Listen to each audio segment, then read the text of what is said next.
Shalom Chaverim, I'm Stephen Ben-Nun. You're watching Israeli News Live in a world of Ein Shalom. There is no peace, and what we're seeing right now is very disturbing coming out of Syria near Deir ez-Zor there. From what we're understanding right now, and this is from a French paper, Torto.com, JacquesTorto.com is a French paper. We did use the translator to translate the article. I was already seeing reports from our own sources there on the ground in Syria that indeed U.S. warplanes have struck the Syrian military, killing 100 people thus far, including in that are Russian contractors, military contractors there on the ground. This is going to be a major escalation.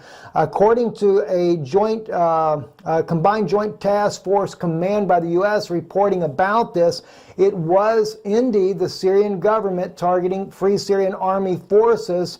They said here, in an unprovoked attack by the Syrian pro-regime forces prompts coalition defensive strikes. Syrian pro-regime forces initiated an unprovoked attack against a well-established Syrian Democratic Forces headquarters February the 7th. Now, I do not know what Syria's response is to this, but then again, it kind of makes you wonder, why is the Free Syrian Army allowed to be able to continue to take land away from the Syrian government and claim it as their own, and then Syria is not allowed to retaliate?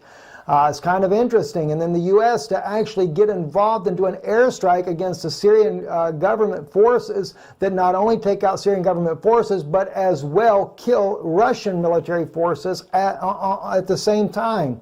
Unless the strike on the Free Syrian Army has actually also taken out American forces, which in that case there would also be a major devastation and not a good thing either for the Syrian government to do, because if the American forces are embedded with them, that would be a big, big issue, and no doubt. And of course, in both cases, on both sides, we don't know the full outcome. We are getting reports on the ground there in Syria that Russian forces were killed along in this. They're calling them contractors but they are military contractors and advisors to the Syrian army. The question is going to be, though, is whether or not American forces were killed in the Syrian strike against the Free Syrian Army. Now, according to the initial reports that came out on the news, French news here, is that there were no casualties amongst the Free Syrian Army, which kind of makes you wonder then, why would there be such an airstrike back against the Syrian government, that also knowing that there are Russian contractors embedded with the Syrian forces there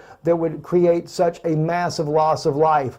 It's a very big issue that's going on right now there. We also know there's a big conflict between the United States and Turkey. Turkey is now talking about going to Idlib to move out more of the Kurdish fighters, but still threatening the U.S. U.S. generals saying they will not move and they will defend themselves if the Turkish military strikes against them.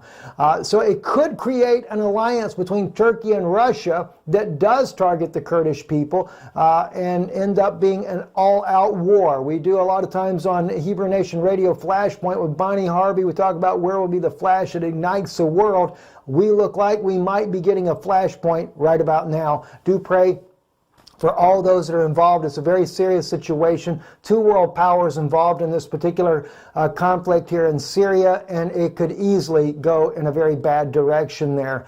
So like I said, let's pray that God will do something that will stop this type of a situation from escalating. And I might mention as well, I also saw this report also on NewsBud, Breaking Insider exposes rogue elements in CIA State Department blocking release of an American pastor from Turkish prison. That's this man right here, pictured on here, and his name is Pastor Andrew Brunson.